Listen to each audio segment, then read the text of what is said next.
Hello everyone, good morning. যিসকল কেণ্ডিডেটে এবাৰ qualifying কৰিলে তেওঁলোকৰ ফাইনেল ৰাউণ্ডত তেওঁলোকৰ নামসমূহ আহিলে আৰু তেওঁলোকৰ নেক্সট ষ্টেপ হ'ব এপইণ্টমেণ্ট লেটাৰসমূহ তেওঁলোকৰ এপইণ্টমেণ্ট লেটাৰসমূহ কেতিয়া দিব আৰু লগতে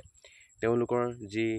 ডকুমেণ্ট লাগিব তেওঁলোকে যেতিয়া জইনিং কৰিবলৈ যাব কি ডকুমেণ্ট লাগিব আজি এই ভিডিঅ'ৰ মাধ্যমে অকণমান আপোনালোকক এটা আভাস দিবলৈ বিচাৰিছোঁ নিশ্চয় ভিডিঅ'টো আপোনালোকে শেষলৈ চালে হয়তো বুজিব পাৰিব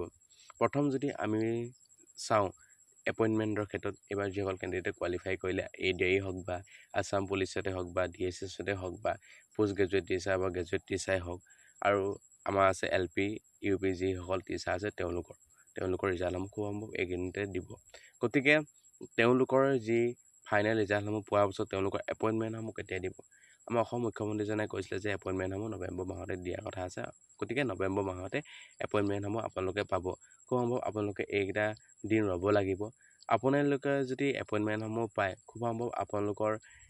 ফাৰ্ষ্ট উইকতে আপোনালোকৰ নৱেম্বৰ ফাৰ্ষ্ট উইকতে পোৱাৰ সম্ভাৱনা খুবেই বেছি আছে তাৰপিছত যদি আপোনালোকে যদি ফাৰ্ষ্ট উইক মানত পাই যায় তেতিয়া কেৱল 15 তাৰিখৰ পৰা নৱেম্বৰ 15ৰ পৰা 30 তাৰিখৰ ভিতৰত আপোনালোকৰ জইনিং ডেট থাকিব মানে 15 তাৰিখৰ পৰা 20 তাৰিখৰ ভিতৰত আপোনালোকে য'ত দিয়ে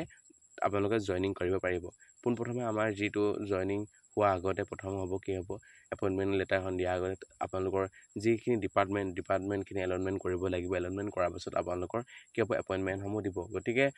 খুব সম্ভৱ নৱেম্বৰ ফাৰ্ষ্ট উইক মানতে আপোনালোকে যি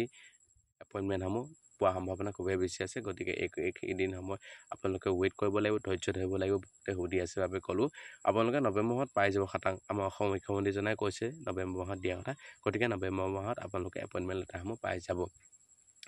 আৰু এতিয়া বহুতে এটা কথা আৰু এটা সুধি আছে যে আমি এপইণ্টমেণ্ট লেটাৰসমূহ ল'বলৈ গুৱাহাটীলৈ যাব লাগিব নি এই কথাষাৰত মই এটা কথা অৱগত কৰিব বিচাৰোঁ আপোনালোকৰ জীৱনৰ এটা ভাল লগা মুহূৰ্ত গতিকে যিদিনাখনি আপোনালোকৰ এপইণ্টমেণ্ট লেটাৰসমূহ দিয়ে সেইদিনাখনি আপোনালোকে গুৱাহাটীলৈ পৰাপক্ষত যাব লাগে কাৰণ তোমালোকৰ এটা জীৱনৰ এটা সপোন বাস্তৱত ৰূপায়িত হ'ল আৰু এই ৰূপায়িত হোৱা সেই ভাল লগা মুহূৰ্তকণ আপোনালোকে যদি সাঁচি ৰাখিব বিচাৰে বা তালৈ আপোনালোকে নিশ্চয় যাব লাগে বুলি মই ভাবোঁ আৰু যিসকলেতো যাবই আৰু যিসকলে নাযায় তেওঁলোকৰ এপইণ্টমেণ্ট লেটাৰসমূহ নিজৰ মোবাইলতে ডাউনলোড কৰি ল'ব পাৰিব তেওঁলোকে যি এপ্লিকেশ্যন নাম্বাৰ হয় আৰু যি পাছৱৰ্ড হয় তাত গৈ আপোনালোকে অফিচিয়েল ৱেবছাইটত গৈ ভিজিট কৰি আপোনালোকে এপইণ্টমেণ্ট লেটাৰসমূহ ডাউনলোড কৰি ল'ব পাৰিব এইটো তোমালোকে চিন্তা কৰিব নালাগে যে আমি গুৱাহাটীলৈ গ'লে যে এপইণ্টমেণ্ট লেটাৰখন পাম বা গুৱাহাটীলৈ নগ'লে এপইণ্টমেণ্ট লেটাৰখন নাপাম তেনেকুৱা ধৰণৰ কোনো কথা নাই গতিকে পৰাপক্ষত আপোনালোকৰ যদি মনে মিলে বা আপোনালোকৰ যদি যাব ইচ্ছা আছে নিশ্চয় আপোনালোকে গ'লে বেছি ভাল বুলি মই ভাবিছোঁ এতিয়া বহুতে সুধি আছে ডকুমেণ্টৰ ক্ষেত্ৰত কি ডকুমেণ্ট লাগিব পাৰে আপোনালোকে যেতিয়া ভেৰিফিকেশ্যন কৰিছিলে তেতিয়া আপোনালোকৰ ডকুমেণ্টসমূহ নিশ্চয় লৈছিলে তাত আপোনালোকে যিবিলাক ডকুমেণ্ট দিছিলে আৰু এই প্ৰত্যেককেইখন ডকুমেণ্টে আপোনালোকৰ মষ্ট ইম্পৰ্টেণ্ট হয় আৰু গোটেইকেইখন ডকুমেণ্টে আপোনালোকক লাগিব আৰু তাৰ উপৰি আপোনালোকৰ আণ্ডাৰটেকিং ডকুমেণ্ট লাগিব পাৰে আপোনালোকৰ যি আপোনালোকৰ এপইণ্টমেণ্ট লেটাৰ হয় এপইণ্টমেণ্ট লেটাৰখনতে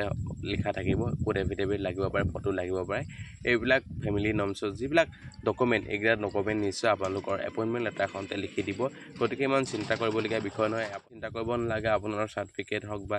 কাষ্ট চাৰ্টিফিকেট হওক সকলো ধৰণৰ ডকুমেণ্ট আপোনালোকৰ মজুত ৰাখিব লাগিব আৰু এই ডকুমেণ্টকেইটা আপোনালোকে তাতকৈ ছাবমিট কৰিব লাগিব এইটোৱে আপোনালোকে ইমান চিন্তা কৰিব নালাগে ডকুমেণ্টৰ ক্ষেত্ৰত গতিকে যি আমাৰ এপইণ্টমেণ্ট লেটাৰসমূহ অহাৰ পিছত আপোনালোকে নিশ্চয় গম পাব